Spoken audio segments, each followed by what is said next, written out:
सदा विमुक्तिसाधकं कलाधरावतंसकं विलासि लोकरक्षकम्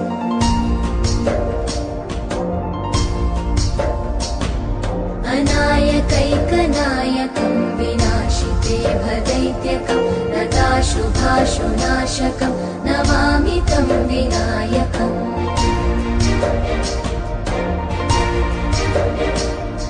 न चेतरातिभीकरं नवोदितार्कभास्वरं न वत्सुरादिनिर्झरं न ताधिकापदुद्धरम्